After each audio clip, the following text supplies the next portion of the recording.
मिंबर नूर पर जलवाबार उलमाए ज़वील एहतराम सादात असातीन मिल्लत हाज़रीन अहले सुन्नत व जमात अस्सलामु अलैकुम व रहमतुल्लाहि व बरकातुहू।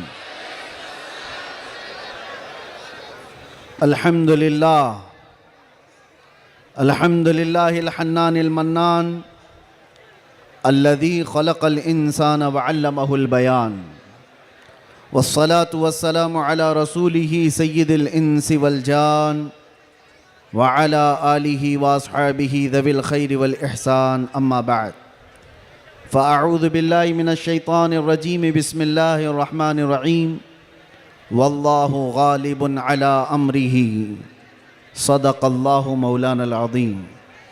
बारगाह रिसालत मुआब सल्लल्लाहु अलैहि वसल्लम में एक बार दुरूद पाक का हदिया पेश करें। अल्लाहुम्मा सल्लि अला सय्यिदिना मुहम्मदिन मअदनिल जूदि वल करम व आलिहि व अस्हाबिहिल किराम व इब्निहिल करीम व बारिक व सल्लिम सलातन दाइमतन सरमदन अबदा। माइक वाले को बोल दीजिए इको बंद कर दो। हेलो, इको बंद कर दीजिए, इको बंद कर दीजिए बिल्कुल।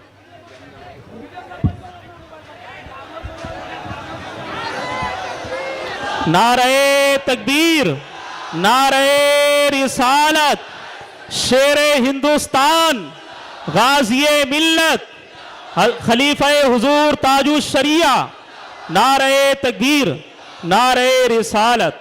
माशाअल्लाह, सुभान अल्लाह। फिर के गली गली तबाह ठोकरें सबकी खाई क्यों, दिल को जो अक्ल दे खुदा तेरी गली से जाए क्यों। मेरे अजीज़ों, आपकी बेचैनी और बेकरारी मैं देख रहा हूँ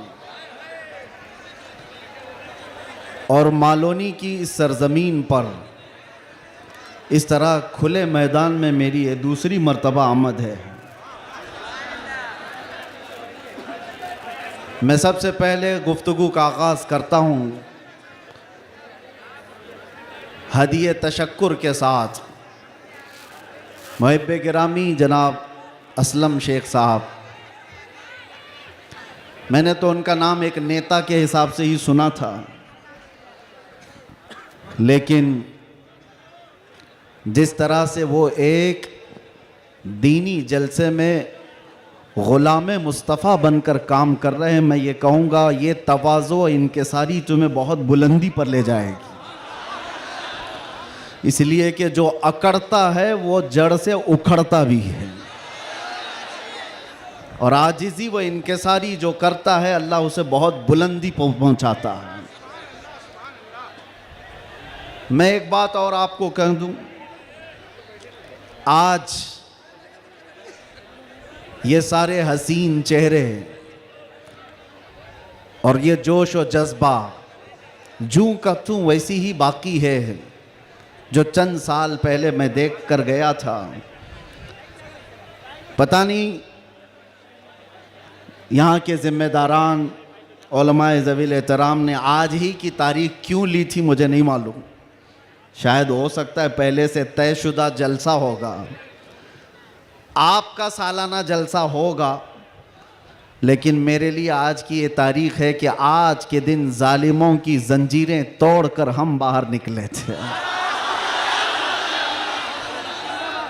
यह अल्लाह तबारक व तआला की उसकी कुदरत का निज़ाम है। याद रखो, जुल्म के साथ अगर तुम नशे में चढ़कर ये सोचते हो कि हर चीज़ को मैं अपने पैरों से पामाल कर सकता हूँ, नहीं, अल्लाह अगर ना चाहे तो तुम एक मच्छर को भी नहीं रोक सकते हैं, एक छोटी सी चींटी को भी तुम कैद नहीं कर सकते, और अगर अल्लाह चाह ले तो बादशाह भी कैद में जा सकता है। सारा निज़ाम कुदरत है। आज वैसे मैं जलसे नहीं कर रहा ज़्यादा, ये हमा हमी, ये गहमा गहमी लोगों के निज़ाम को देखकर, और भी बहुत सारे मसाइल जब अपनी बात वैसी ही पहुंच जाती है तो भीड़ भाड़ में लोग यहाँ पर सुनने कम आते हैं, देखने ज़्यादा आते हैं। लेकिन भला हो असलम शेख साहब की, शायद ये कारस्तानियाँ हों, उनकी मेहनत हो, या फिर दीगर अहबाब की, बग़ैर परमिशन के हम नहीं करते हैं। एक इलाके में बड़े साहब हैं, ओहदेदार हैं, वो कहने लगे कि नहीं, इस मौलाना का तो यहाँ नहीं हो सकता। हमने उनसे पूछा क्यों साहब? अफ़गानिस्तान का तालिबान मेहमान बन सकता है और हिंदुस्तान में जन्म लिया सलमान नहीं आ सकता। ये कैसी मुनाफिकत है, कैसी मुनाफिकत है। हम तो यहाँ की मिट्टी में रहने वाले लोग और मरे तो भी यहीं पर दफन होने वाले लोग, हम पर ही ये शक है जिसको तुम पूरा का पूरा आतंकवाद घोषित कर चुके हो और उसको सजा संवार करके बुलाते भी हो, बिठाते भी हो। और जो लोग अपनी जानें इस वतन के लिए दे चुके, अपना खून यहां पर बहा चुके, उन पर अभी भी तुम्हारा शक है। इनका हाल तो यही है, गुड़ खाते हैं और गुलगुले से परहेज करते हैं। बड़ा बड़ा गुड़ निगल जाते हो और गुलगुले से परहेज है। हमारे बारे में शक है। हमारी पीढ़ियां यहां पर निकल गईं। इन चेहरों को देखकर आज भी लोगों को मैं आज ये कहना चाहता हूं, ये सियासत का बुरा हो जिन्होंने इस देश में नफरत और जहर की एक ऐसी फिजा फैला दी है कि लोग एक दूसरे का चेहरा देखने से डरने लग गए। किसने किया ये सब? अब तो आंख खोलना चाहिए। मैं सिर्फ मुसलमानों से नहीं कह रहा, बिरादरान वतन जो यहाँ पर मौजूद हों, दूसरी जमात के लोग, दूसरे मजहब के लोग, वो भी इन तमाम सियासतों को पहचाने जो इस देश पर अटैक से अटैक करते रहे। यहाँ से प्लेन हाईजैक करके ले जाकर जिनके यहाँ पर रखा गया हो, वो सब आज मेहमान बन गए। कोई पूछने वाला नहीं है। अरे वो भी जुब्बा कुब्बा टोपी दस्तार सब लेकर के आया। और आपने सारी न्यूज़ देखा होगा। और ये सारे चाटुकारी उसके पीछे पीछे घूमते भी रहे। अब पूछो आतंकवाद कहाँ गया, दहशतगर्दी कहाँ गई, टेररिज्म कहाँ गया? ये सब के बाद पता ये चलता है कि तुम्हें तकलीफ इन चीज़ों से नहीं है, तकलीफ ईमान से है, इश्क़ मुस्तफ़ा से है। और जो सौदाबाजी तुमसे कर ले वो तुम्हारा भाई है, और जो हक बात करे उससे तुम्हारी कुर्सी हिलती है। इसलिए मुसलमानों, आप सबको मैं एक पैगाम देना चाहूँगा, अपना ज़ाहिर संभालने से बेहतर है कि तुम अपने ईमान की हिफाजत करो और इश्क़ रसूल को और बढ़ाओ, और बढ़ाओ, इतना बढ़ाओ कि ये इतना बेहतरीन तुम्हारा असलहा है। बुज़ुर्गों ने फरमाया, जब तुम्हारे सीने में इश्क़ रसूल भर जाता है तो तुम्हें किसी से लड़ाई करने की ज़रूरत भी नहीं पेश आती। तुम्हारे चलने फिरने से कई कीड़ों की यूं ही मौत हो जाती, कई कीड़े यूं ही मर जाएं। बस शर्त यह है कि मोहम्मद से वफा तूने, तो हम तेरे हैं। ये जहां चीज है क्या अल्लाह कलम तेरे हैं। रब तबारक व तआला सारी कायनात को तुम्हारे लिए मुसख्खर कर देगा, तुम्हारी तरफ फेर देगा, लोगों के दिलों को तुम्हारी तरफ फेर देगा। बात सिर्फ यहीं आकर रुकती है। उनके जो हम गुलाम थे, खल्क के पेशवा रहे, उनसे फिरे जहां फिरा, फिर आई कमी वक़ार में। बारगाह मुस्तफ़ा सल्लल्लाहु ताला अलैहि वसल्लम की गुलामी से बढ़कर के दुनिया में कोई ताजवरी नहीं है। मुर्शिद गिरामी हुजूर ताजुश शरिया रहमतुल्लाह ताला अलैह फरमाया करते, बुल हवस सुन, सीमो ज़र की बंदगी अच्छी नहीं, उनके दर की भीख अच्छी, सरवरी अच्छी नहीं। मैं ज़्यादा तकरीर नहीं करूँगा, लेकिन एक बात ये बता करके जाऊँगा, तुम्हारी आज जो पोजीशन है ये बनाई गई है। दुनिया सियासत में हमारे चेहरों को हजार बदनाम करने की कोशिश करे, लेकिन ये झूठे हैं, ये मुनाफिक हैं। हमने इनको देखा है। एक तरफ वो अंग्रेज भी था जो इनकी हरकतें करता था। अंग्रेजों ने भी क्या किया, कुछ उलमा वो हैं जिनको काला पानी की सजा दे रहे थे। अंडमान निकोबार में 12-12 साल कैद रख करके काला पानी की सजा में उलमा को मार दिया। अल्लामा फजल हक खैर आबादी की कब्र भी अंडमान निकोबार में है। अंग्रेजों ने सिर्फ इसलिए कि उन्होंने हक बात का ऐलान किया था तो सजा इनायत अहमद काकोरवी, किफायत अली काफी को भरे बाजार में फांसी पर चढ़ा दिया गया। और वही अंग्रेज है कुछ उलमा को नजराने दे दे करके पाल रहा है। ये तारीख की सच्चाइयां मैं बता रहा हूं। नौजवानों, तारीख उठा करके देखना, अंग्रेजों के जमाने में वो कौन उलमा थे जिनको माहाना वजीफा मिलता था। इंग्लैंड की विक्टोरिया की तरफ से उनको हदिया आया करता था। मौलाना को क्या आप मदरसा भी चला सकते हो, आपके मदरसे के लिए फुल सपोर्ट भी होगा। क्यों भाई, ये मुनाफिकत क्यों है? ये अंग्रेज एक तरफ उलमा को सूली पर चढ़ा रहा है और यही अंग्रेज कुछ उलमा को माहाना पैसे दे करके पाल रहा है, मदरसे बनाने पर सपोर्ट कर रहा है। पता ये चला कि इन मुनाफिकों का सिर्फ एक हाल है, एक हाल है, जो इनकी बोली बोलेगा वो आलिम क्या, वो सब क्या उनका भाई है, और जो अल्लाह और रसूल की मोहब्बत की बात करेगा वो सूली पर चढ़ाया जाएगा। और हमें आज गवारा है, हम खुशी से इस बात को पसंद करते हैं, जालिमों के तलवे चाटने से बेहतर है कि सूली के फंदे को तुम लिया जाए। इसलिए कि तारीख तलवे छाटने वालों की नहीं लिखी जाती, सलाहुद्दीन की लिखी जाती है। तारीख शहाबुद्दीन की लिखी जाती है, तारीख खालिद बिन वलीद की लिखी जाती है, तारीख सैफुल्लाहिल मसलूल की, उमर इब्न खत्ताब की लिखी जाती है। आज नौजवानों, जैसे भी मामलात आए हैं, हम हर चीज में कंप्रोमाइज करते हैं। आपके इलाके में जो भी मसाइल होंगे आप आते होंगे अपने एमएलए के पास, अपने कारपोरेटर के पास, और अगर कुछ दिक्कतें हो तो मैं मशवरा भी देता हूं। पानी नहीं है, बिजली नहीं है, सड़क नहीं है, गटर नहीं है, नाले नहीं है, ये जरूरियात है जिंदगी। अगर ना हो तो सब्र कर लेना, सब्र कर लेना। एक रोटी ना भी मिले तो सब्र कर लेना, लेकिन एक बात याद रखना, नामूसे रिसालत पर कोई समझौता नहीं है। वो जान है हमारी, और जान है तो जहान है।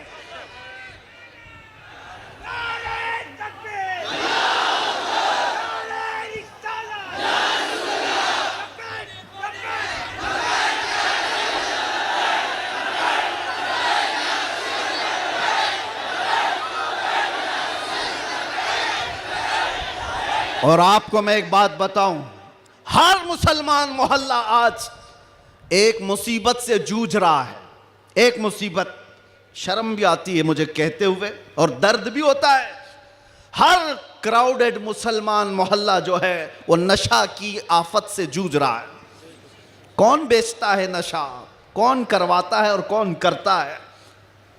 मैं अंदर रह करके सारे हालात देख करके आया हूं मेरे अजीज, सब चीजें देख करके आए, नशे की सारी किस्में भी पता है। इन मोहल्लों में ज्यादा क्यों बिकता है, कौन सपोर्ट करता है इनको, कौन सपोर्ट करता है? इसलिए कि दुनिया जानती है कि इनको नशा दे दे दे करके सुलाते रहो, इसलिए कि जिस दिन ये जाके कई लोगों की नींद हराम करते हैं। ये उम्मत मुस्तफ़ा है, ये उम्मत मुस्तफ़ा है। कफन अपने कंधे पर लेकर चलने की आदत है इसे। ये फाका कश मौत से डरता नहीं जरा, रूह मोहम्मदी इसके बदन से निकाल दो। अंग्रेजों ने 100 साल पहले कहा था। मैं आपको बता रहा हूं, नशा दे करके, हुस्न दे करके, माल की लालच दे करके, न जाने क्या क्या नशे में तुम्हें धुत कर दिया गया। लेकिन मैंने देखा है मेरे अजीजों, बरसों तक वो नौजवान जो नशा के एडिक्ट थे, सुबह शाम, और जिनको जानबूझ करके प्लानिंग के साथ नशा का एडिक्ट बनाया गया है। हम चाहते हैं हमारा हर बच्चा नशा से पाक हो, क्या आप चाहते हैं कि नहीं हमारे मोहल्ले नशे से पाक हों? लेकिन मैं उनको भी जानता हूं जो इन मोहल्लों को नशा बांटते हैं वो किसके कारस्तानियां हैं, वो किनके कारिंदे हैं, वो किसके एजेंट हैं, पता है। नशा आता कहां से, बिकता कैसे और इनको कौन सपोर्ट करता है, ये सब की सब जड़ में अगर आप जाएंगे तो एक ही चीज है, इनको इतना नशा आवर चीजों से सुला दिया जाए कि ये बात करने के काबिल ना रहे। लेकिन मेरा विजदान ये कहता है दुनिया ने सालों भर इनको नशा दे दे करके सुलाया। कभी कभार मैं भी सोचता था ये वो नौजवान है जो सुबह से शाम तक नशे में रहते हैं, या शाम को नशा ले ले तो सुबह तक उठने का कोई सवाल नहीं पैदा होता, इनसे क्या मुस्तकबिल की उम्मीद की जा सकती है। लेकिन मेरा ये ख्याल गलत निकला, इसलिए कि सारी दुनिया मिल करके नशा बांट करके जिस कौम को सुला रही थी, हमने एक बार आई लव मोहम्मद कहा, हर मोहल्ला जागता हुआ नजर आ रहा है। नारे तकबीर, किसने जगाया? नारे रिसालत, उलमाए अहले सुन्नत, किसने जगाया? मेरे अजीजों, हमने तो सुना था कुछ नशा ऐसे हैं जो 24 घंटे तक नहीं उतरते, कुछ नशा ऐसे हैं जो 36 घंटे तक नहीं उतरते, कुछ नशा ऐसे हैं जो 48 घंटे तक नहीं उतरते। हो सकता है ऐसे सारे नशों में मुब्तला नौजवान थे, लेकिन एक नशा ऐसा है, कान में हमारे बच्चे के फूंक दो आमिना के लाल का नाम, हर तरह का नशा उतर जाता है।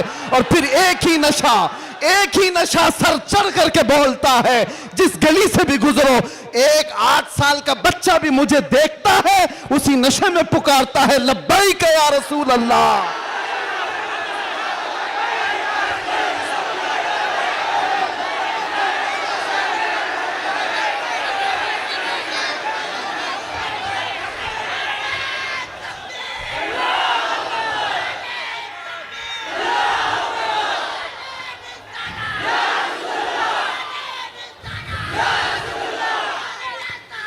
तवज्जो, हर तरह की ताकतें तुम्हारे पीछे लगी हैं, क्योंकि मैं हदीस बताता हूं, अबू दाऊद शरीफ की हदीस। मेरे आका सल्लल्लाहु अलैहि वसल्लम फरमाते हैं, यूशकु अन तदाअ अलैकुमुल उमम कमा तदाअल अकिलतु इला कुसअतिहा। अन करीब तुम पर सारी कौमें ऐसे झपट पड़ेंगी जैसे भूखा बर्तन पे झपटता है। यह हदीस है, रसूल पाक सल्लल्लाहु अलैहि वसल्लम फरमाते, सारी कौमें तुम पर झपट पड़ेंगी ऐसे जैसे भूखा बर्तन पे झपटता है। तो सहाबा ने पूछा, यौमा इदिन नहनु मिन किल्लतिन या रसूल अल्लाह, ऐ अल्लाह के रसूल क्या उस जमाने में हमारी तादाद बहुत कम होगी? हुजूर ने फरमाया, वलाकिन्नकुम कसीरून, नहीं तुम्हारी तादाद बहुत ज्यादा होगी, लेकिन मसला यह है गुस्सा अन का गुस्सा इस्सैल। मेरे आका फरमाते हैं, लेकिन ऐसे जैसे समंदर के झाग की तरह होंगे, तुम उड़ जाओगे। मैं उस झाग से खिताब नहीं करना चाहता जो हवाओं से उड़ जाए, मैं उन मोमिनीन से खिताब करना चाहता हूं जो आंधियों में भी जमीन पर बरकरार रहे, तूफानों में भी जमीन पर जमे रहे। इसलिए कि कुरान का हुक्म है, अल्लाह फरमाता है, इन्नल्लज़ीना क़ालू रब्बुनल्लाह थुम्मा इस्तक़ामू, जिन्होंने ये कहा अल्लाह हमारा रब है, फिर उस पर जम गए, डटे रह गए, ततनज़्ज़लु अलैहिमुल मलाइका, कुरान कहता है अल्लाह उनकी मदद के लिए आसमान से फरिश्ते उतारता है, आसमान से फरिश्ते उतारता है। कुछ मुसीबतें आएंगी, कुछ तकलीफें आएंगी, लेकिन तुम्हें अपने ईमान के साथ समझौता नहीं करना है, तुम्हें अपने दीन के साथ समझौता नहीं करना है। बस मेरे अजीजों, वक्त बहुत कम है, मैं खुलासे की बात कर रहा हूं। अब मुझे बताओ कौन सा नशा इख्तियार करना चाहते हो? कौन सा नशा? एक नशा वो है जो शराब का है, जिसकी धुत में आकर के इंसान अपनी माँ और बीवी में फर्क नहीं कर पाता, और एक नशा वो है इश्क मुस्तफ़ा का, जिससे लबरेज होते ही आदमी चटाई पर बैठकर लौहे महफूज को देख लिया करता है। बताओ कौन सी बुलंदी पर जाना चाहते हो? ये वो नशा है जो 100-200 में लोग खरीद करके अपने जिस्मों को भी तबाह करते हैं और अपने ईमान का भी सौदा करते हैं। मगर मैं उस नशे की बात कर रहा हूं जिसका खुमार मौत क्या हश्र तक भी नहीं निकलता, नहीं निकलता।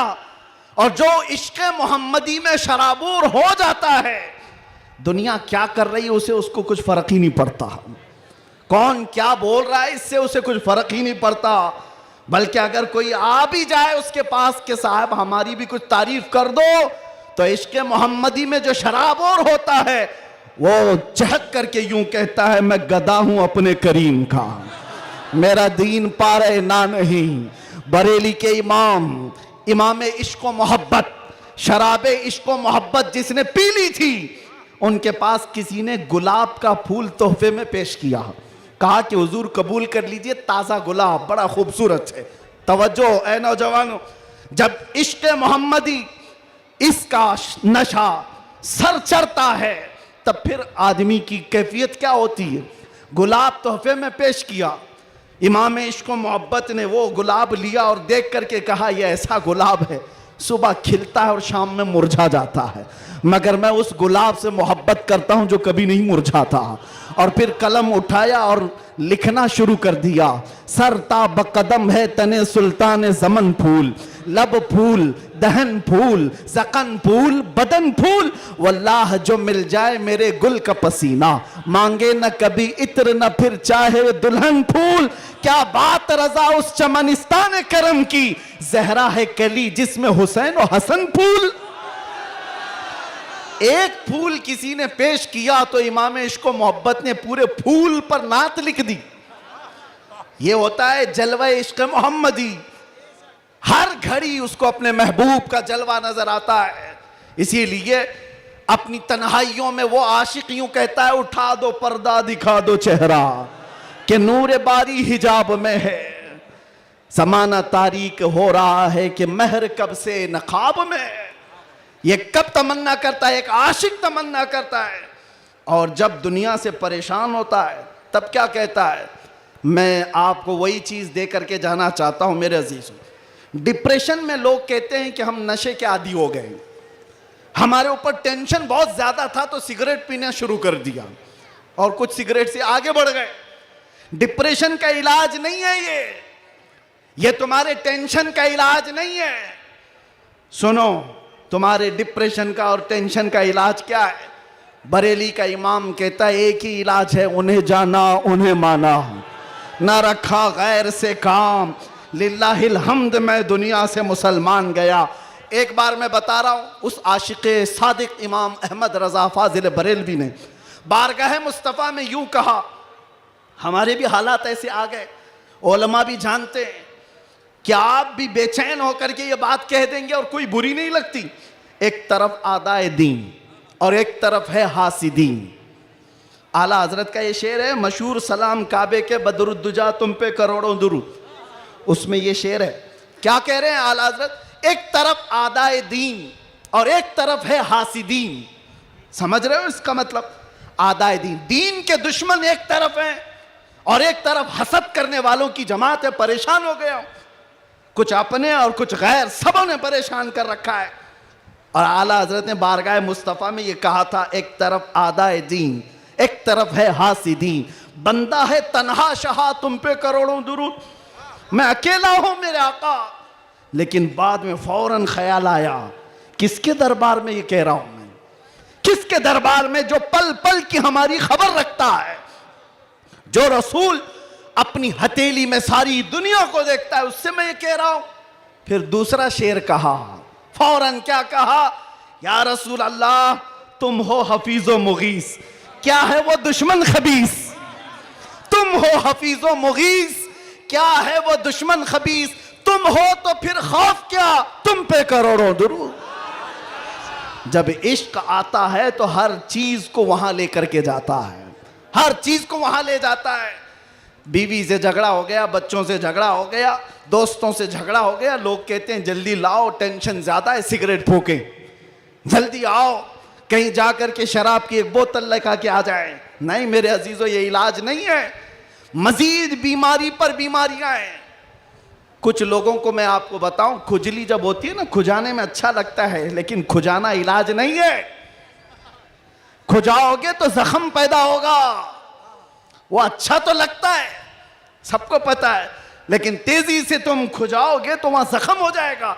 खुजली का इलाज खुजाने से नहीं है, उसकी दवा करो। तुम्हारे डिप्रेशन का इलाज, तुम्हारे टेंशन का इलाज शराब में, नशे में नहीं है, उसकी दवा करो। उसकी दवा क्या है? उनके निसार कोई कैसे ही रंज में हो, जब याद आ गए हैं सब गम भुला दिए, सब गम भुला दिए। सच बता रहा हूं, अल्लाह की कसम, अल्लाह की कसम, कैद खाने में जो लोग जिंदगियां गुजारे होंगे या जेल से आए हुए लोगों को पता होगा, अल्लाह ना करे किसी को ये हालत आए, मगर मैंने महसूस किया हर तरह के क्रिमिनल जमा हुए वहां पर भी वो अपने कैद की तन्हाई को खत्म करने के लिए नशा का इस्तेमाल। आप पूछते होंगे कहां से आता है? सब आता है, सब आता है। पहुंचाने वाले भी बड़े लोग, पकड़ने वाले भी बड़े लोग, केस करने वाले भी यही लोग, छुड़ाने वाले भी यही लोग, सारी चीजें जानते हैं। मैं उसमें तफसीलात में नहीं जा रहा, लेकिन एक मैं जानता हूं, हम जैसे लोग जो इन जैसे लोगों के बीच में पले बढ़े और अचानक ले जाकर के उनके दरमियान बिठा दिया गया तो क्या हालत होती है। हमारा इलाज क्या था? हमारा इलाज क्या था? पहले पहले में ये महसूस होता था कि हम तो दुनिया बदल के आ गए, किन लोगों में बैठ गए, कैसे लोगों में बैठ गए। लेकिन यकीन पक्का हो तो याद रखना, कुत्तों को भी जुबान आ जाती है, इश्क आ जाता है, कैसे भी लोग हों। उसके बाद जब घबराहट होती, आला हजरत का यही शेर पढ़ता, उनके निसार कोई कैसे ही रंज में हो, जब याद आ गए हों सब गम भुला दिए हैं। हुजूर पाक सल्लल्लाहु ताला अलैहि वसल्लम पर कसरत से दुरूद पढ़ना शुरू करते तो दिल ऐसा करता, दिल मचलने लगता, और फिर एक हौसला और एक हिम्मत ऐसी आती, लोग देखते। और जिन लोगों को नशे की हालत में देखा था, जो सुबह से शाम तक पड़े रहते, रमजान आया तो हमने देखा पूरा पूरा कुरान वो हमारे पीछे खड़े होकर के समाअत कर रहे हैं। यह हमारी बरकत नहीं, यह हमारी मेहनत नहीं, बात सिर्फ इतनी है कि हुजूर से लौ लगाओ तो अल्लाह सारा जमाना तुम्हारे हवाले कर ही देता है, माहौल बन जाएगा। ऐ नौजवानों, उठो और अपने कौम के अंदर इस्लाह पैदा करो। आज तुम्हें जिस तरह उंगली उठा करके लोग ताना देते हैं कि ये नशाखोर है, याद रखना ये तुम्हें नहीं ताना दिया जा रहा है, ये सीधे रसूलुल्लाह की गुलामी पर ताना दिया जा रहा है। तुम्हारा नाम मेरे मुस्तफ़ा से जुड़ा हुआ है, इसका तो भरम रखो, ख्याल रखो। तुम हुजूर पाक सल्लल्लाहु अलैहि वसल्लम के नाम से दुनिया में पहचाने जाते हो। तुम्हारे हाथ में शराब की बोतल जेब नहीं देती, ताश के पत्ते जेब नहीं देते। तुम नशे के अड्डे पर रात ना गुजारो, बार और क्लब में डांस करते हुए ये मुजरे करने के लिए तुम्हें नहीं पैदा किया गया। ऐ नौजवानों, उठो, तुम्हारे हाथ में तो अल्लाह का कलाम होना चाहिए, तुम्हारी जुबान पर मेरे मुस्तफ़ा के नगमे हों, तुम्हारी रातें क्लब में नहीं किसी मस्जिद में या किसी शेख के कदमों में गुजरनी चाहिए। फिर देखो इनकलाब ऐसा आएगा, इनकलाब ऐसा आएगा। आज मैंने महसूस किया है, जो शुरू में मैंने जुमले बताए, शुरू में तकरीर में, जिसको ये मेहमान बना करके स्वागतम किया जा रहा है, आगे पीछे पुलिस की नफरियां लगा दी गई, अरे वही जुब्बे वाला, वही पगड़ी वाला, सारी चीजें जिससे सारी दुनिया लड़ रही थी, उसको मेहमान बनाया इज्जत के साथ। तो फिर एक बात समझ में आती है, क्या चीज है जो इन्हें गर्विदा कर देती है, वापस फिर बुलाती है। दुनिया तो सिर्फ और सिर्फ ताकत और दौलत की जुबान जानती है, इसके अलावा इनके पास कुछ नहीं। लेकिन हम महसूस करते हैं दुनिया के तमाम हालात को अल्लाह एक दिन में पलट सकता है, बल्कि एक मिनट में पलट सकता है। आज अगर बारिश नहीं है, रब तबारक व तआला के लिए नामुमकिन और मुहाल नहीं है, वो चाहे तो अभी बारिश कर दे, वो कड़ी धूप में बारिश कर दे और कड़ी बारिश के अंदर धूप ला दे। इसलिए आज के हालात से परेशान ना होना कि अब क्या होगा, हमारा कोई कायद नहीं, हमारा कोई लीडर नहीं, सूखा पड़ा हुआ है, मुसलमान बिखरे हुए हैं। कभी मायूस ना होना। ऐसे सूखों में हमने कई गुलशन खिलते हुए देखे हैं। जिन्होंने इस्लाम के खिलाफ परचम उठाए थे, रब ताला ने उनकी नस्लों में ही आशिकाने मुस्तफा भी पैदा किए हैं। वो दिन दूर नहीं, जो मैं कहा था वही कहता हूं, कंप्लीट नहीं, बाकी आप खुद ही समझ लेंगे। हालात जैसे भी हो, ये कुछ देर की खामोशी है। जैसे भी हो कुछ देर की बात है। हर अंधेरे के बाद उजाला आएगा, हर तारीकी के बाद सवेरा आएगा। इसलिए आज अगर चांद को गहन लगा है इस जमात का, तो चांद का गहन जब छटता है तो फिर वो अपने आबो ताब के साथ चमकता है। आपसे मैं गुजारिश करूंगा, उठो अगर न हश्र न होगा फिर कभी, दौड़ो के जमाना चाल अपनी चल गया। कुव्वते इश्क से हर पस्त को बाला कर दो, दहर में नामे मोहम्मद से उजाला कर दो। आपको पता है हमारी हालत आज जो है, ये तुम्हारा उमड़ना गिरना पड़ना हमें देखने के लिए, ये सब किसकी बुनियाद पर है, किसकी निस्बत से है? आप यहां सियासी लोगों को भी पूछ सकते हैं, अंदर से भी बाहर से भी हमारा कोई कनेक्शन ही नहीं, हमारा कोई ताल्लुक ही नहीं। हम किसी जगह के नेता भी नहीं, किसी पार्लियामेंट के मेंबर भी नहीं, हम कोई ऐसी बड़ी जमात भी नहीं पालते कि लोगों को 500-500 पहले दे करके तैयार कर लें। नहीं मेरे अजीजों, मैं भी कार में आ रहा था, पूछ रहा था ये सारे दीवाने कहां आसमान से उतर रहे हैं, ये कहां से आ रहे हैं, ये हुजूम कहां से आ रहा है? फिर दिल ये कहता है ये सारे लोगों का दिल अल्लाह ने एक तरफ फेरा है, तो सिर्फ इस बुनियाद पर जब तक बिके न थे तो कोई पूछता न था, या रसूल अल्लाह तुमने खरीद कर हमें अनमोल कर दिया। नारे या रसूल अल्लाह।